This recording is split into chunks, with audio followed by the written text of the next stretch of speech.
Hi everyone, welcome to my YouTube channel Enjoy Learning Computer Science. In this video, we are going to discuss about functions in Python. So this video is part 2 of functions. Let's go into the topic. Structure of a Python program. So a Python program begins with the function definitions. For example, if you are going to write a program with function, so first you have to start writing the function definition. And if you are going to have more than one function, then all the definitions should be completed first. So after defining all the functions, then you can start writing the main program. So the body of the function will be with indentation, right? So the main program means the statements without indentation after the function definition will be considered as the main program or the top level statements. Now Python names these top level statements as double underscore main double underscore. Okay, so Python names the segment with top level statements or the main statements as underscore main underscore, and this is stored in a variable called underscore name underscore. Python names the segment with top level statements as underscore main underscore, and this is stored in a built-in variable called underscore name underscore. Okay, let me demonstrate this with an example. Look at the example. Here I have created a function called greet. Okay, so def greet, there is no parameters here, and inside there is only one statement, which is print enjoy stay at home, and this statement is without indentation. So this is the body of the function, and then I have left one line. It's always a good practice to leave one line after the function definition before starting the main program, top level statements. Okay, so then the statement is without indentation, that represents after this everything comes under top level statements. So here print top level statement, that is the first statement, and the next one is print underscore name underscore. So underscore name underscore is a built-in variable. It refers to underscore main underscore, that represents the segments which are under the top level statements. Okay, so the output is top level statement underscore main underscore.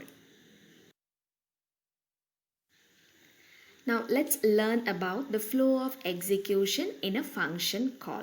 Okay, so the flow of execution means the order in which the statements are executed in a program. In which order the statements are executed in a program represents the flow of execution. Okay, so execution always begins at the first statement of the program, and command lines will be ignored during program execution because command lines are only for the programmers. Okay, and if Python notices a function definition, a function header. Okay, so if the statement is a function header, then Python just executes the function header and skips or ignores the body of the function. Okay, and again if there is one more function, if it comes to if it notices another function definition, only the function header will get executed, body of the functions will not get executed at all. Okay, so the statements inside a function body are not executed until the function is invoked or called. When a statement or a code contains a function call, Python jumps to the particular function header and it will start executing the body of the function one by one. Okay, and if there is a return statement, the function ends with a return statement, and if there is no return statement inside the body of the function, it will execute all the statements inside the body of the function. And if the called function returns a value, then the function comes back to the function call, and if the function does not return a value, it will come back to the next statement of the function call.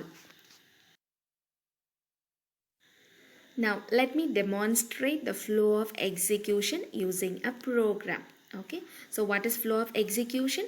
The order in which the statements are executed in a program. Okay, now have a look at this program. Here we have defined a function called calsum, which is calculating the sum of two numbers. So there are two parameters here, a and b, and there is a return statement. Okay, so this function is having parameters as well as a return statement. This function calsum is returning a value. Okay, and in the main program we are receiving two inputs n1 and n2, and then we are calling the function calsum using the arguments n1 and n2, and the call value is assigned to a variable called sum, and finally we are printing the sum. Now let's see the flow of execution. Okay, so the flow of execution begins from the first statement. Here the first statement is a command line that will not get executed. Okay, look at the second statement. It is function definition. It's a function header. Okay, so when it is a function header, so line number 2 will get executed. After that the body of the function will not get executed. So line number 2 will not get 3 will not get executed, 4 will not executed, 5 is an empty line that will not get executed. Then comes to the sixth line, receives the input, then 7. Okay, so after line number 2 it is 6, then 7, then the function call, so 8. Okay, so in the 8th statement you have a function call, so the control goes to line number 2, to the function header, and it will start executing the body of the function, which is line number 3 and line number 4. Here there is a return statement. So when there is a return statement, the function goes to the call, the control goes to the function call itself. So after 4 it goes to line number 8 again, and then it will print the output, which is line number 9. So this is the order of the execution, flow of execution in a function call. Now let me introduce about arguments and parameters. Okay, so arguments and parameters are nothing but variables only. Parameters appear in the function header, that is the variables used in the function header or parameters, and the variables which are used appear in the function call or arguments. Okay, so parameters appear in the function header and arguments appear in the function call. So look at an example. I've created a function called cube. Okay, and in the cube there is only one variable which is known as the parameter. So the parameter num, parameter here is num. Okay, and it is returning num asterisk num asterisk num. Now in the main program we are receiving one input n1, and in the next line we are calling the function. Since there is one parameter in the function definition, there should be one argument in the function call. Okay, so the value which is inside the function call is known as the argument. Okay, so we are calling the function and assigning it to a variable and printing the function. So parameter appear in the function definition, argument appear in the function call. Arguments in Python can be literals, variables or expressions. Okay, it can be arguments in Python can be either literal or variables or expressions. Okay, so look at the function definition here. Def divide x comma y and print x slash y. This is the function definition. So in the function header there are two variables. Those are known as parameters. Very good. Those are known as parameters. Now see, let's try to call the function. The first function call is divide 10 comma 2.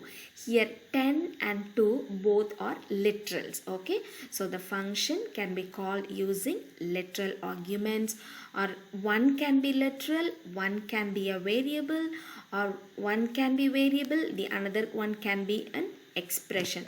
Look at next one. Divide a comma 5. Here a is a variable, 5 is a literal. And in the last function call, I have given an example as a comma a plus 3, where a is a variable and the other argument is an expression.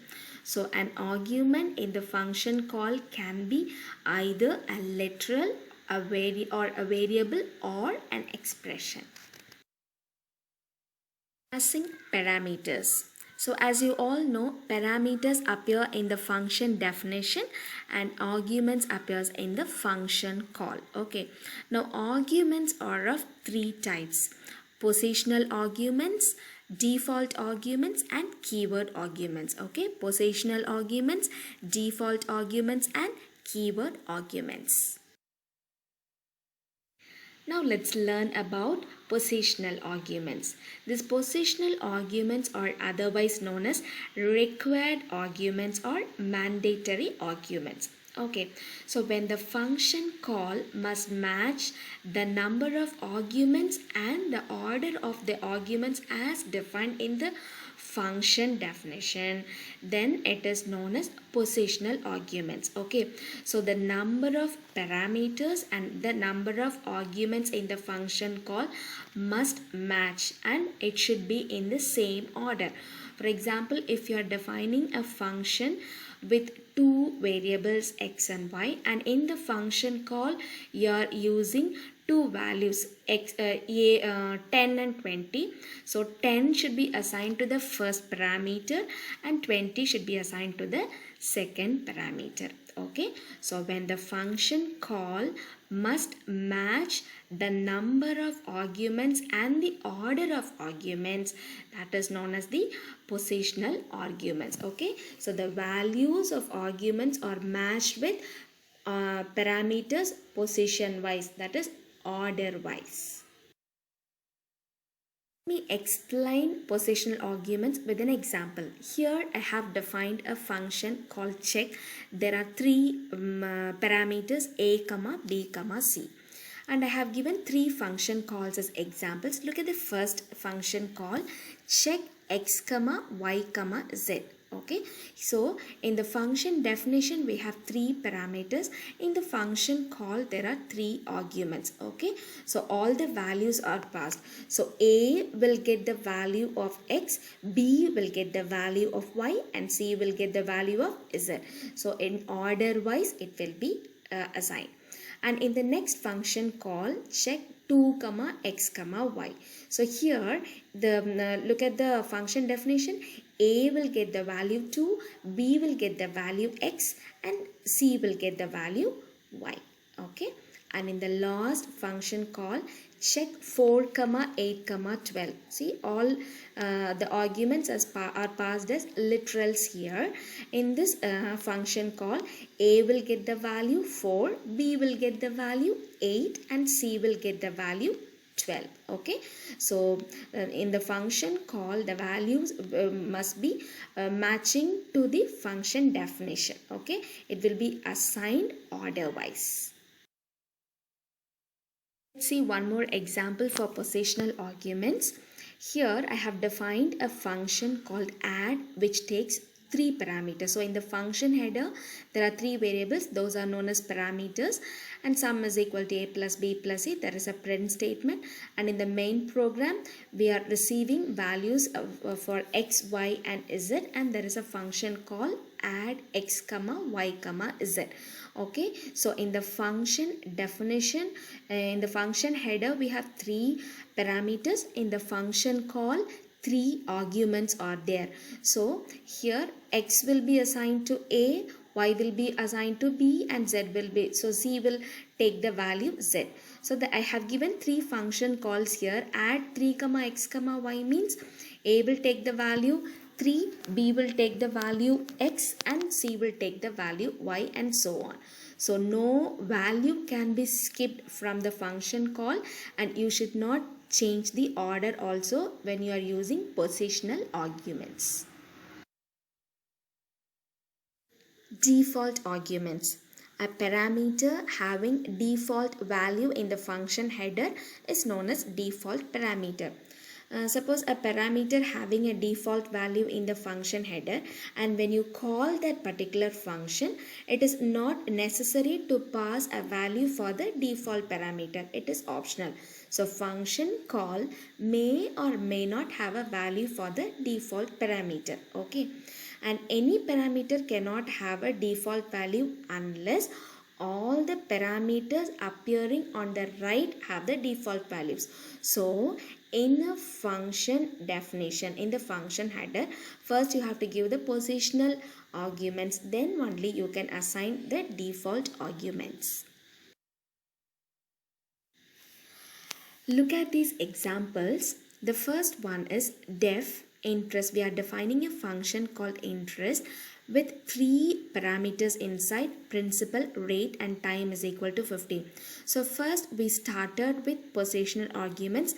At the end we have given a default argument. See, default argument is nothing but assigning a value for that particular parameter in the function header itself. Okay, so this is valid. Okay, then the next one is def interest principal rate equal to 8.5, time is equal to 15. So this is first one is positional argument, then only we have given default argument. So assigning values to a parameter, it's only at the right side. So this is also valid. Look at the next one, def interest principal comma rate is equal to 8.5 comma time. Here positional arguments are both side and default argument is at the middle, which is not allowed. Default argument can be only at the right. First you have to start with positional, after that only default parameter should come. Okay, so it is invalid. The next one is also, the first two are assigned a value and next only positional argument is coming. So here also it is invalid. The last one is you have assigned values for all the parameters, which is valid. Okay, so default arguments means first you have to give positional arguments, then only you can have a default value. Let me demonstrate default argument with the Python coding. Okay, so here drawLine is an function definition where there are two parameters. Okay, both are default arguments because we have assigned a value for both parameters. So default arguments. Then I have given a for loop iteration in range times print, and there is a print statement. And there are three function calls. Okay, so in the function header there are two parameters, both are default. Okay, we are assigned default values. Now the first function call is without any arguments. Okay, this is valid because we have assigned default values. So the first function call, for symbol it will assume the value $times is equal to 20. With that the function will get executed. The next function call is at. Okay, at. So for the variable SYMB, at will be assigned and times will be assigned the value. It will take the default value 20. And in the last function call we have passed two arguments. So the first argument will be matched to the first parameter, so it is hashtag symbol, and then times will become 40. So according to the function call, according to the arguments passed in the function call, the function will get executed. So first function call is drawLine, there is no parameters, so arguments, default arguments will get executed. And second function call, only one argument is passed, which is a match to the first one symbol, and times will take the default value 20. And in the next one we have passed two arguments, so the values will be assigned to the parameters. Okay. Now let me discuss about the keyword arguments. Now keyword arguments are the named arguments. We'll give the name when we call the function. Okay, so keyword arguments are the named arguments with values assigned to it, and it will be passed in the function call. So as of now, we didn't mention the name of the parameter which is used in the function definition in the function call. But for keyword arguments, we will be using the name of the parameter which is defined in the function definition in the function call. Okay, so look at this example, interest. Instead of calling the function with interest 2000 comma 2 comma 0.10, we are using the name of the parameters which is defined in the function. Okay, principal, time, rate. So we can, in this case, we can change the order also because we are using the name of the parameters. Okay, so you can write any argument in any order, but only thing, you have to use the name, or you have to provide the name of the arguments while you are calling the function. This is known as keyword arguments. Look at this example. We have defined a function called drawLine and we have passed two parameters. Okay, so in the function header we have two parameters. One is SYMB and the other one is times. We have assigned a value for time, so it is default argument. Okay, default parameter. Now there are four function calls. Look at the first function call drawLine, and there are two arguments we have passed. Okay, so the first argument will be matched to the first parameter, second one to the second parameter. So this one is positional arguments. Okay, so in the function call we have two arguments, in the function header we have two parameters, so number of arguments and the order is matching, so it is positional arguments. The next one is drawLine at symbol. There is only one argument, but in the function header we have two parameters. So the first argument will be matched to the first parameter, and second, there is no argument here, so it will assume the default value for time. So this is an example for default arguments. And the next one is drawLine times equal to 10, SYMB is equal to asterisk. Here order is changed, but even though the order is changed, here the name of the parameter is used in the function call. So this is example for keyword arguments. And the last one is dollar times equal to 20. This also can be considered as an example for keyword arguments. Hope you have understood these concepts. Learning about functions in Python is quite interesting, isn't it? Thanks for watching my video. To get new updates, don't forget to subscribe to my YouTube channel. Enjoy learning computer science. Thank you. Bye-bye. See you.